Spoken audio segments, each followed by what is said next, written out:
اعوذ باللہ السمیع العلیم من الشیطان الرجیم من ہمزہ ونفخہ ونفثہ یا ایھا الذین آمنوا خذوا حذرکم فانفروا ثبات او انفروا جمیعا۔ یا ایھا الذین آمنوا، اے وہ لوگو جو ایمان لائے ہو، خذوا تم لے لو، پکڑو، حذرکم اپنے بچاؤ کا، دفاع کا سامان، فانفروا ثبات پھر تم نکلو دستوں کی صورت، گروہ در گروہ، او انفروا جمیعا یا تم نکلو اکٹھے۔ گزشتہ آیات میں اللہ سبحانہ و تعالی نے اللہ اور اس کے رسول صلی اللہ علیہ وسلم کی اطاعت کا حکم دیا، اور اس کی ترغیب کے دوران یہ بھی بتایا کہ اللہ اور اس کے رسول کی اطاعت کرنے سے نبیوں، صدیقوں، شہیدوں اور صالحین کا ساتھ نصیب ہوگا۔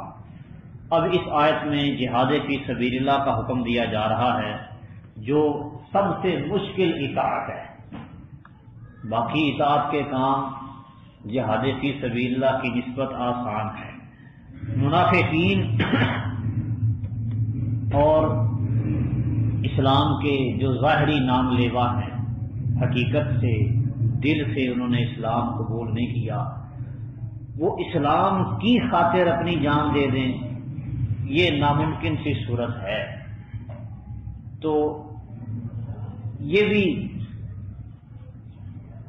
در حقیقت اللہ سبحانہ و تعالی اور اس کے رسول صلی اللہ علیہ وسلم کی اطاعت کو پرکھنے کا ایک انداز اور طریقہ کار ہے، جو اللہ تعالیٰ نے حکم دیا ہے کہ جہاد کے لیے نکلو، جیسے حالات ہوں ان کے مطابق، صبات، گروہ در گروہ، چھوٹے چھوٹے لشکر، چھوٹی چھوٹی ٹکڑیوں کی صورت میں، یا پھر جمیعہ اکٹھے بڑے بڑے لشکر بنا کر، جیسے مناسب ہو دشمن پر حملہ کرنا ویسی صورت بناؤ اور جہاد کے لیے حالات کے مطابق نکلو۔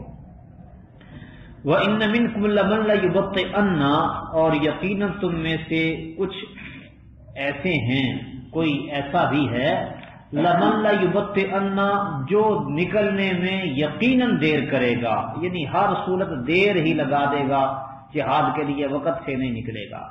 فَإِنْ أَصَابَتْكُمْ مُصِيبَةٌ، تو اگر تم کو کوئی مصیبت پہنچے تو کہتا ہے قد انعم اللہ علیہ، اللہ نے مجھ پر احسان کیا، اذ لم اکن معہم شہیدا، کہ جب میں ان کے ساتھ موجود نہ تھا۔ وَلَئِنْ أَصَابَكُمْ فَضْلٌ مِّنَ اللَّهِ، اور اگر تمہیں اللہ کی طرف سے کوئی فضل حاصل ہو گیا، لَيَقُولَنَّ، تو وہ ضرور کہے گا كَأَن لَّمْ تَكُن بَيْنَكُمْ وَبَيْنَهُ مَوَدَّةٌ، جیسے تمہارے اور اس کے درمیان کوئی دوستی نہ تھی، کہے گا یا لیتنی، کاش کہ یا لیتنی کنت معہم، میں ان کے ساتھ ہوتا، فافوز فوزا عظیما، تو میں بھی بہت بڑی کامیابی حاصل کر لیتا۔ یہ مسلمانوں اور منافقوں کے کردار کا اللہ سبحانہ و تعالی نے ذکر کیا ہے کہ منافقوں میں سے کچھ ایسے لوگ ہیں جو دیدہ دانستہ، جانتے بوجھتے ہوئے ہیلے بہانوں پر اتر آتے ہیں اور جہاد کے لیے جانے میں دیر لگاتے ہیں، پیچھے رہنے کی کوشش کرتے ہیں کہ کسی نہ کسی بہانے سے ہم پیچھے رہ جائیں، ہمیں میدانوں میں نہ اترنا پڑے تاکہ ہم بچ جائیں۔ پھر اب ظاہری بات ہے، جنگ کی صورت میں دو ہی نتیجے نکلیں گے، فتح یا شکست، مسلمانوں کا نقصان ہوگا مالی جانی، یا ان کو غنیمتیں وغیرہ ملے گی، فائدہ ہوگا۔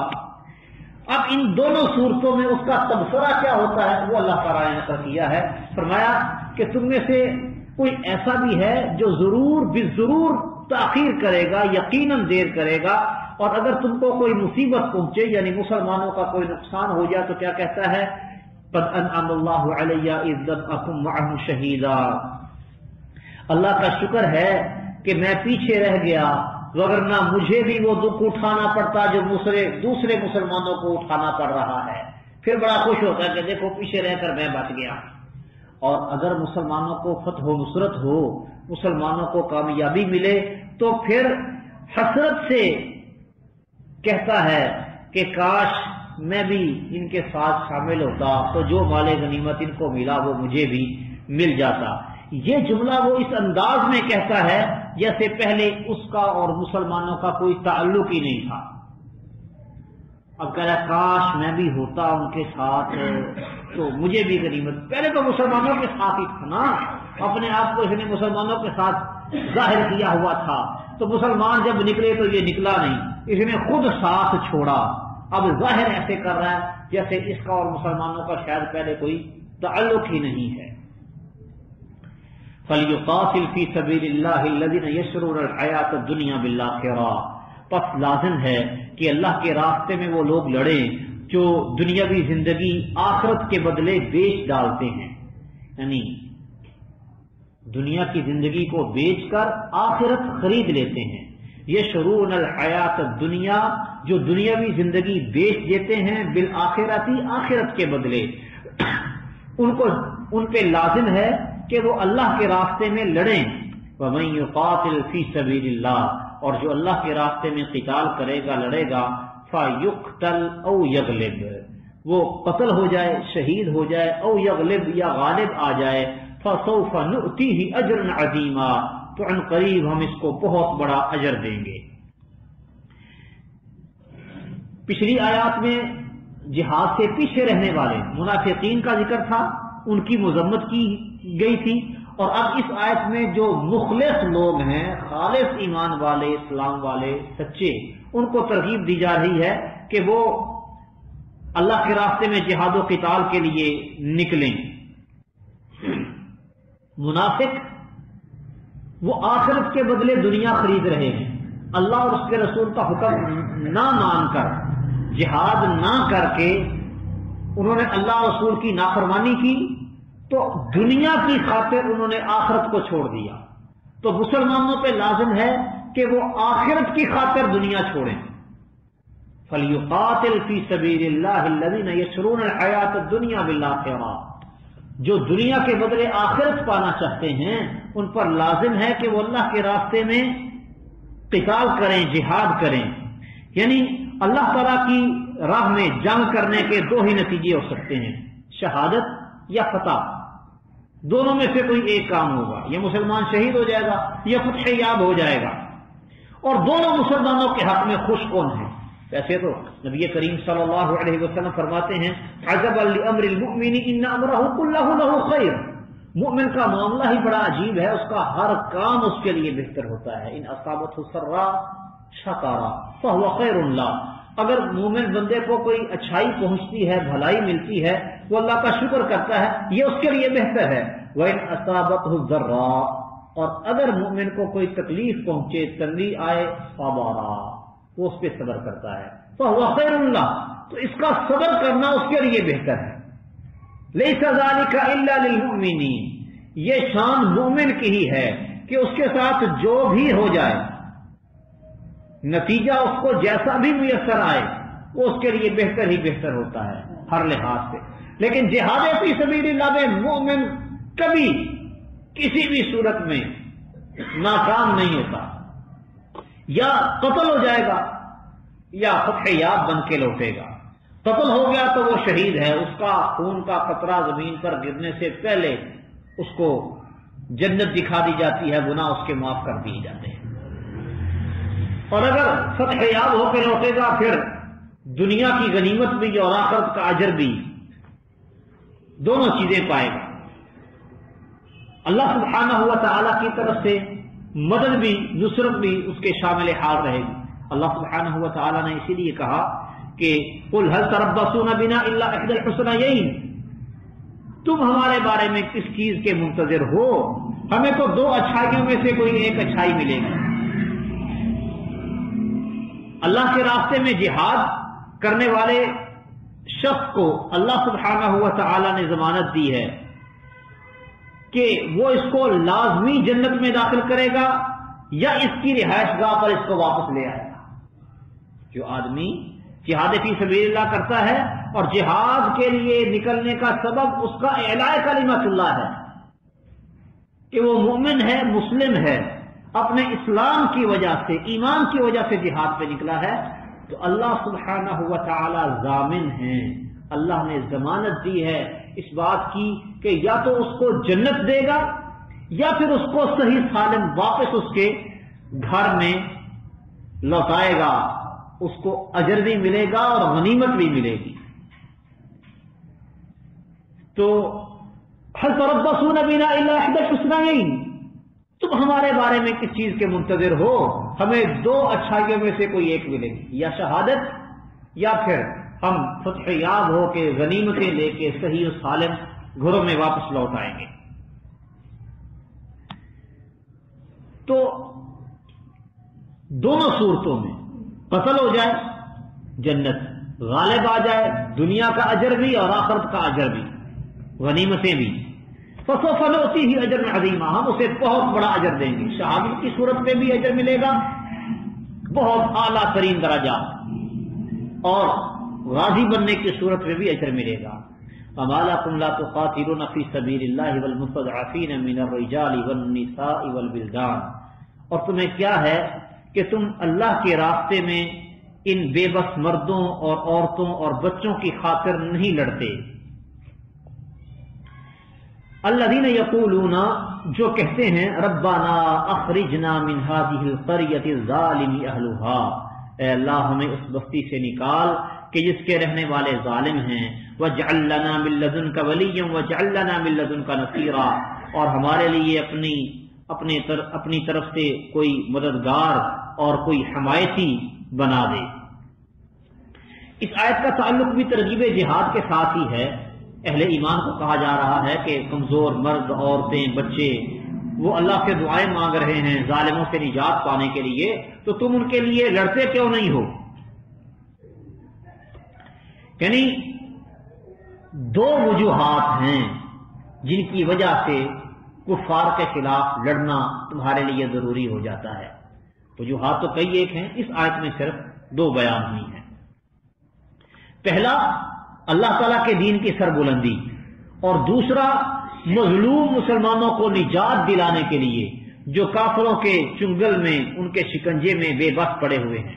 مکہ معظمہ میں بہت سے لوگ ایسے رہ گئے تھے جو رسول اللہ صلی اللہ علیہ وسلم کے ساتھ ہجرت نہیں کر سکتے تھے، ان کے اقارب، قریبی رشتہ دار ان پر تشدد کرتے تاکہ انہیں اسلام سے پھیر کر دوبارہ مرتد کر دیں، کافر بنا دیں۔ تو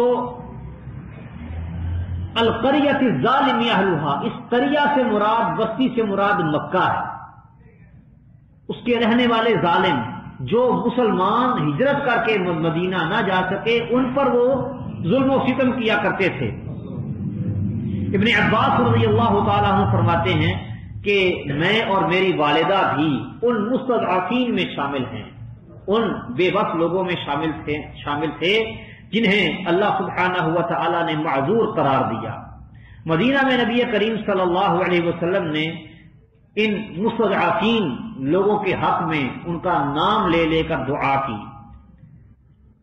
مثال کے طور پہ صحیح بخاری میں ہے، اللہم انجل ولید بن الولید وسلمۃ بن ہشام وعیاش بن ابی ربیعہ والمستضعفین من المؤمنین، اے اللہ ولید بن ولید، سلمہ بن ہشام، عیاش بن ابی ربیعہ اور دیگر کمزور مستضعفین مسلمانوں کو نجات دلا دے۔ صحیح بخاری کے اندر یہ روایت موجود ہے۔ اس وقت بھی مسلمان کفار کے مختلف ممالک میں غلامی میں ہیں، بے بس ہیں، نہ وہ ہجرت کر کے وہاں سے مسلمانوں کے ملک جا سکتے ہیں۔ اب مثال کے طور پہ آپ انڈیا کو ہی لگا لیجیے کہ جو بندہ وہاں پہ مقیم ہے، کیا حکومت پاکستان مثلا ان کو مستقل رہائشی کے طور پہ اپنے ملک میں قبول کرے گی؟ یقیناً نہیں۔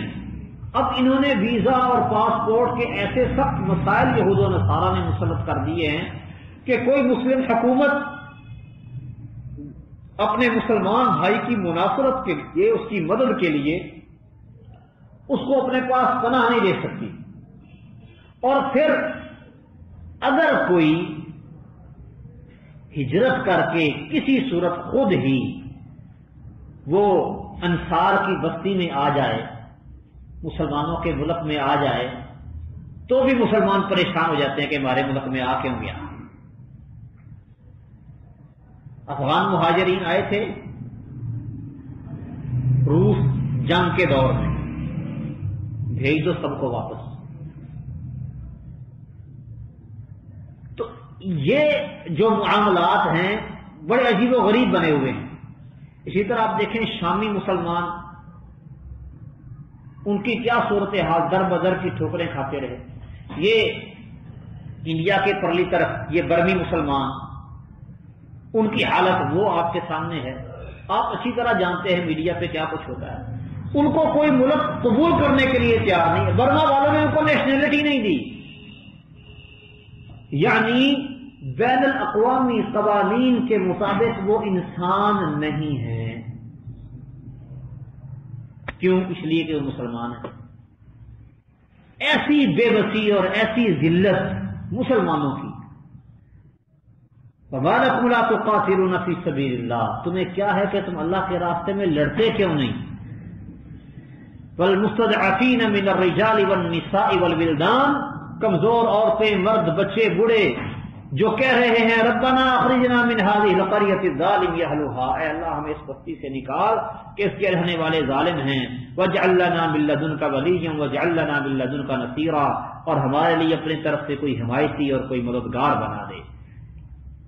الذين آمنوا يقاتلون في سبيل الله، وہ لوگ جو ایمان لائے وہ اللہ کے راستے میں لڑتے ہیں. والذين كفروا، اور وہ لوگ جنہوں نے کفر کیا، يقاتلون في سبيل الطاغوت، وہ طاغوت شیطان کے راستے میں لڑتے ہیں. فقاتلوا اولیاء الشیطان، لہذا تم شیطان کے دوستوں سے لڑو. ان کید الشیطان کان ضعیفا، یقیناً شیطان کی تدبیر نہایت کمزور ہے.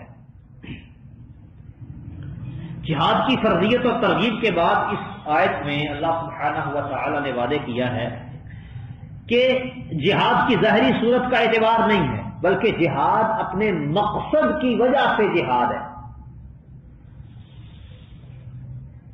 جہاد کی ظاہری صورت کا کوئی اعتبار نہیں، بلکہ اعتبار مقصدیت کا ہے کہ لڑا کیوں جا رہا ہے. صرف لڑنے کا نام جہاد و قتال نہیں.